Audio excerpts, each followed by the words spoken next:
তোমাদের মনে আছে আমার একটা সাদা দেশি গাধি ছিল? বেশ অনেক দিন হলো সে আমায় ছ্যাঁকা দিয়ে চলে গেছে। তাই তো আর আগের মতো রান্নার ভিডিও বানাই না।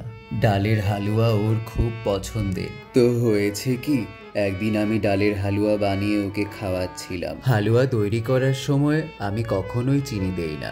গুড়, খেজুর এই ধরনের স্বাস্থ্যসম্মত মিষ্টি ব্যবহার করি। কিন্তু সেদিন ঘটল সেই অকস্মাৎ দুর্ঘটনা। সে আমায় রান্নাঘরে এসে দেখতে পেল আমি চিনি ব্যবহার করিনি। এতদিন ওর চোখের আড়াল করে ওকে স্বাস্থ্যসম্মত খাবার খাওয়াচ্ছিলাম। এটাই ছিল আমার দৃঢ় প্রতিজ্ঞা। সে কান্নাকাটি করে সারা বাড়ি মাথায় তুলল।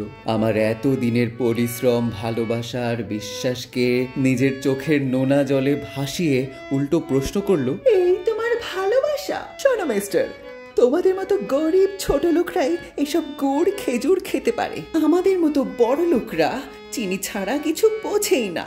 শরবতে, হালুয়াতে, ফিরনিতে কিংবা যে কোনো রকম ডেজার্টে বস্তা বস্তা চিনি ছাড়া আমাদের চলেই না।